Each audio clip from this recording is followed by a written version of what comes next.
Welcome back to my channel. My name is Caitlin if you're new here, and today I'm going to be talking about how I color code and organize and I guess lay out my Instagram feed. And I really wanted to talk about this because it's something that I'm actually really passionate about, and I know that sounds really silly, but just to kick us off here, I wanted to discuss why do I do this in the first place. So to give an example of what I'm talking about, I will pop up somewhere on the screen here, sort of a scroll through an example of what my Instagram feed is currently looking like.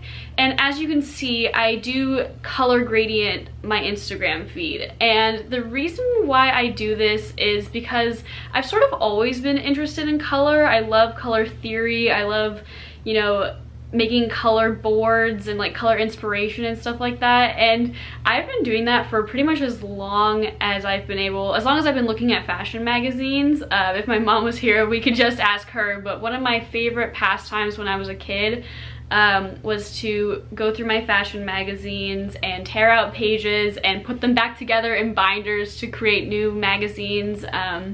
It's just always been like something that I really love. Like, I love being creative, but I'm not the kind of creative person that's gonna like draw or I don't know, like I don't like create my own artwork, I guess, in a sense, but I do love curating. I consider curation and creation to be two different things. Like, for example, when I was in high school and Tumblr was a huge thing amongst like probably every teenage community at the time, but like Hawaii Tumblr girls were like definitely a thing because I was born and raised in Hawaii, and I was that girl that would like, I would save all of the posts that I wanted to reblog, like haven't reblogged them yet, and then I would reblog them in this is so embarrassing, I would reblog them in a specific order so that my Tumblr page, like my actual feed, would look nice. Like, that's how much I love this stuff. It is really like such a big hobby of mine. Like, one of my favorite projects that I did when I was in college, we had to design a clothing collection, like a really small like capsule collection in I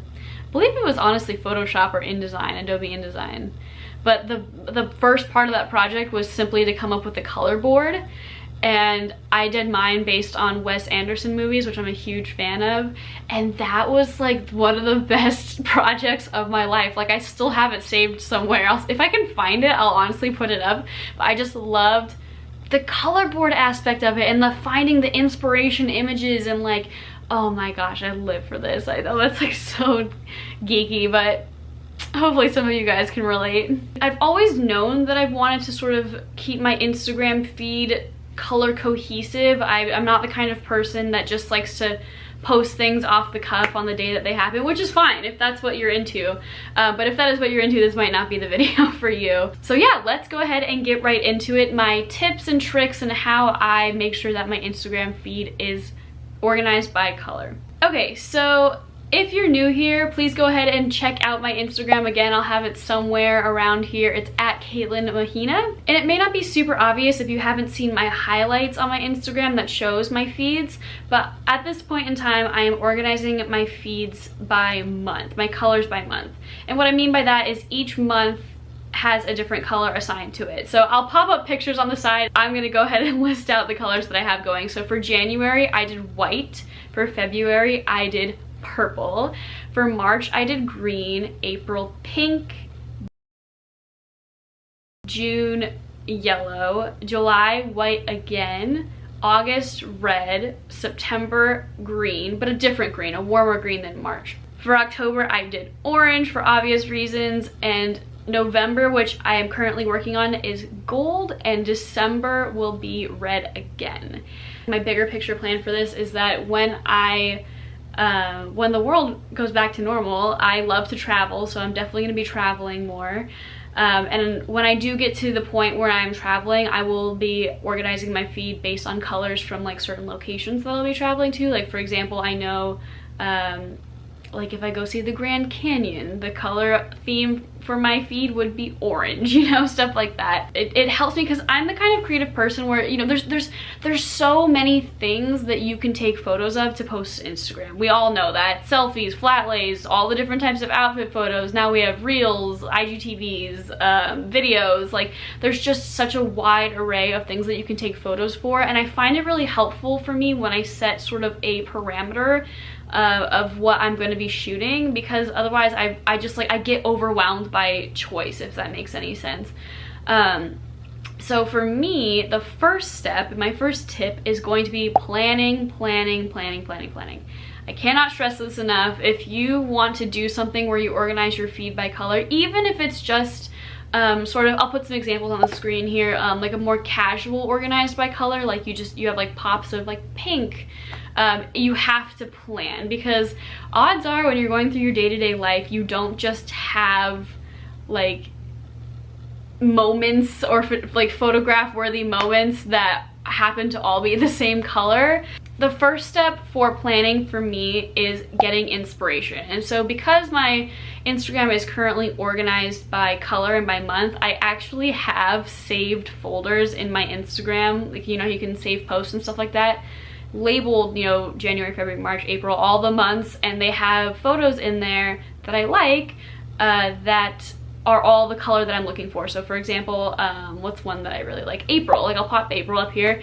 They're all pink posts, and to be clear, I don't ever exactly copy anyone's posts. I don't think there's really any point in copying anyone's posts exactly, because if you do that, you're never going to be able to copy it and make it look as nice as the original did. But I find it so helpful for inspiration, because when you actually sit down, and I'm posting every day, so when you sit down and you're like, okay, you know, for the month of April, is that 30 days? 30 days, right? Okay, so for the month of April, there's 30 days, and you're like, okay, I need 30 posts, 30 pictures of 30 things that are all pink. It's kind of like, it's overwhelming when you actually sit down and you have to plan it, because for context, I am not a full-time content creator. I would love to be one day. So I'll go into my inspiration folder and I'll kind of see what's in there.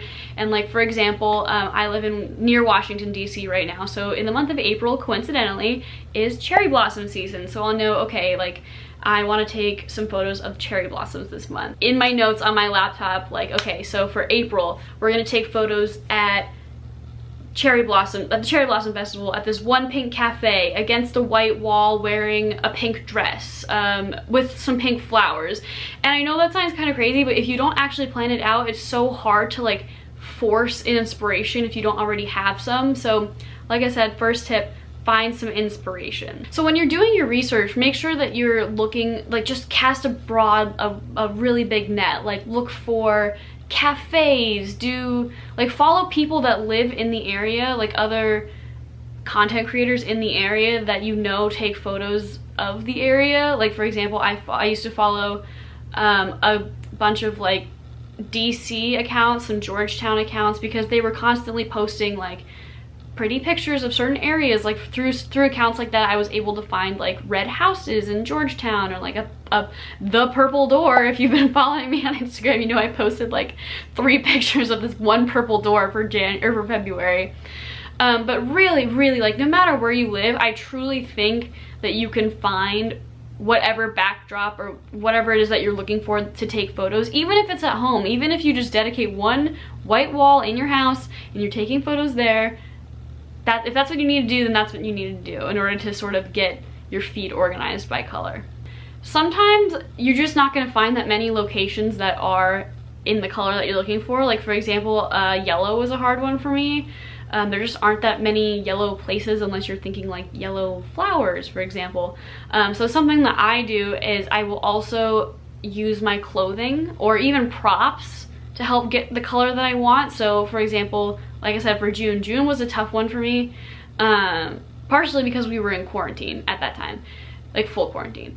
But I'll put a picture up here. I believe there was a photo that I took where like my bedroom was white and the outfit that I'm wearing was white, but I had yellow flowers in the photo. So it wasn't like I had to stress myself out and find a yellow building that was nearby and aesthetically pleasing, or like I had to go buy more yellow clothing. Like, No, so you can get really creative to get the photos or to get the colors that you need for your photos. After you've done your inspiration and when you're doing your planning, try to organize.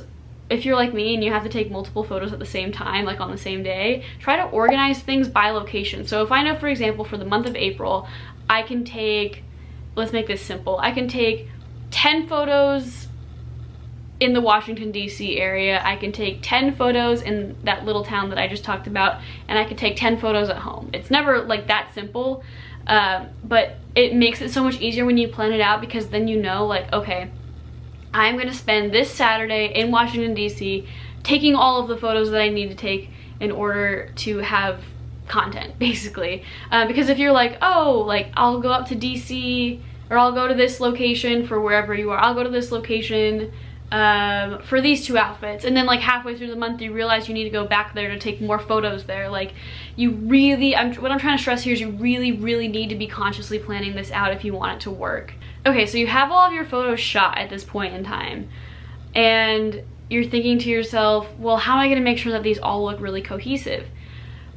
My #1 recommendation, if you want a feed that is cohesive in color, whether it's the color gradient that I do, or even just like a mix match sort of deal where you have like different colors sort of sprinkled together, but it's cohesive still, is to use the app Lightroom. And for those who are not familiar with Lightroom, Lightroom is, I believe it was originally a desktop program. It's part of the Adobe like editing / creative software that a lot of different content creators use. And I love Lightroom because you can specifically one by one go in, and I'm gonna put a screen recording here of a photo that I took in October that I needed to have more orange in for my orange theme, but I just couldn't find a perfectly orange backdrop for the life of me. So you can see in Lightroom you can manipulate colors to make them push more one way or the other, and that has just been, I can't even stress how helpful that has been, because even when you do all of your planning and your brainstorming and your shooting and you've got the colors like in your outfits and you've got your props and everything, it's just not ever, because this is real life, you know, we don't live in a perfectly color coordinated world, but it's just not ever going to be perfect.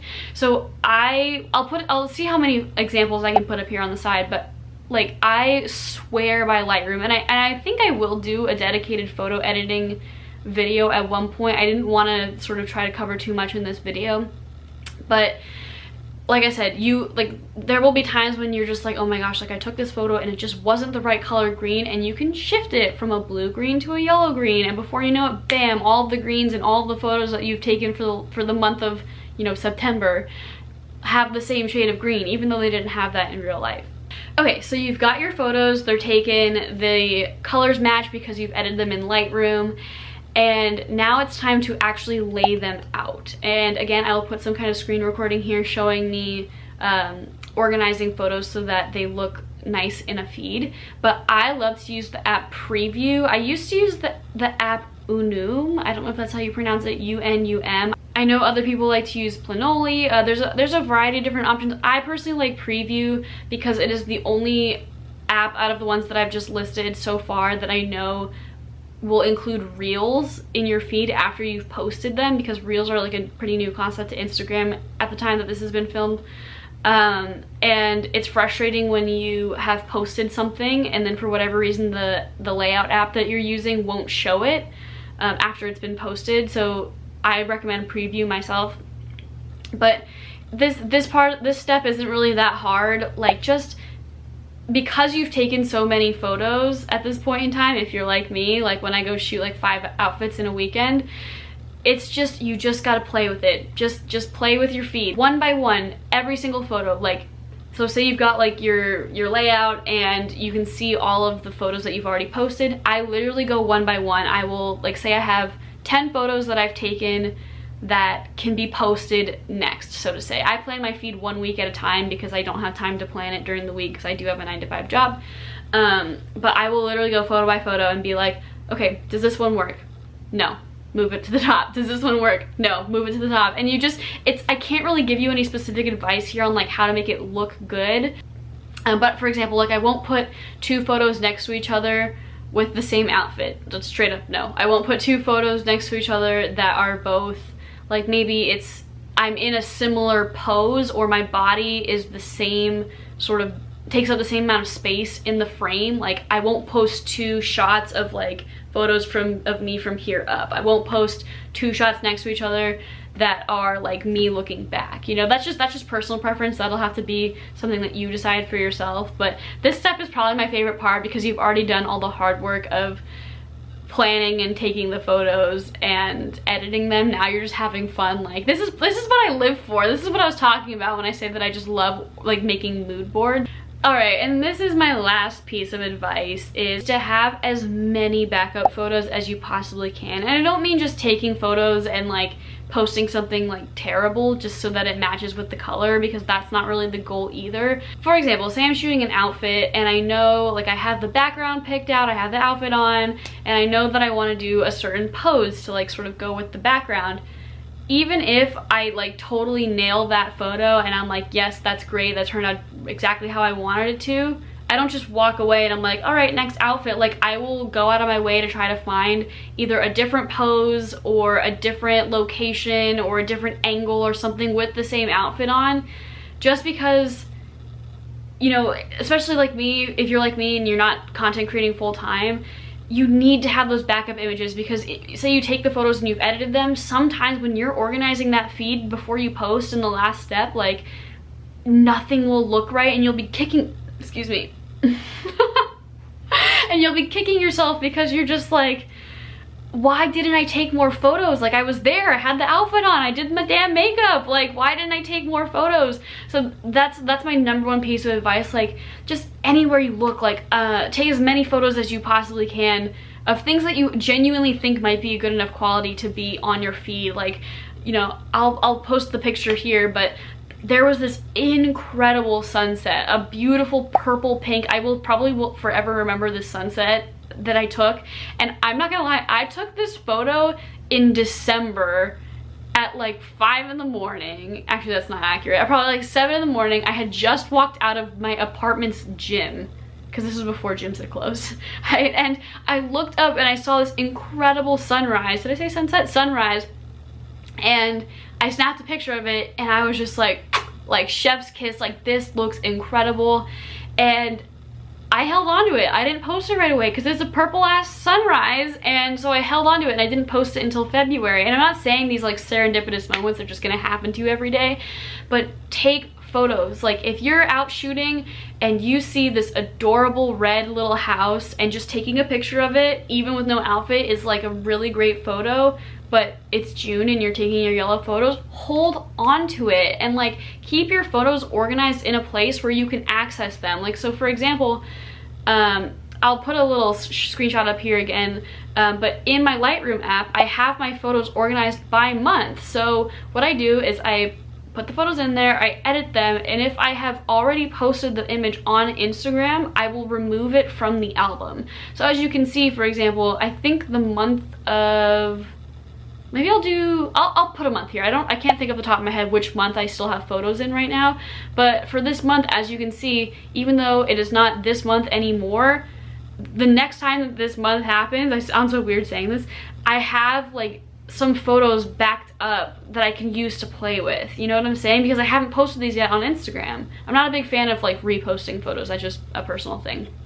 But I would definitely recommend that, because it just gives you a little bit of wiggle room for like, oh, you know, I really wanted to shoot this weekend, but it's pouring rain. Or I really wanted to shoot this weekend, but, you know, life got in the way, something really crazy happened, and it's just not, it's like, shooting is not the #1 end all be all, especially if you're like me and you have a regular 9 to 5. So having those extra backup photos of things that you haven't posted yet, or things that you've taken at a different month or a different time that don't fit into your feed right now, you will be thanking yourself later when it fits in perfectly. Alright guys, that's all I have for this video. I hope it makes sense. I have a feeling that editing Caitlin is gonna have to like cut bits out and like reorganize them to sort of make this make sense, because this is this is something that I've never talked out loud about before, but it's something that I'm really, really passionate about, and so I have a feeling that I've just kind of been like all over the place. But if you like this video, please go ahead and like it, and if you haven't already, please click that red subscribe button. It would absolutely mean the world to me. I really want to hit those first 100 followers here on YouTube. And if you have any questions, feel free to message me or comment below, or honestly slide into my DMs on Instagram, because that is where I'm really, really active, and while you're there you can sort of see what's going on with my feed, and you can look at my my highlights and see my feeds from the past. So I don't have anything else for you guys. I hope you have a great rest of your day, and thank you for watching. Bye!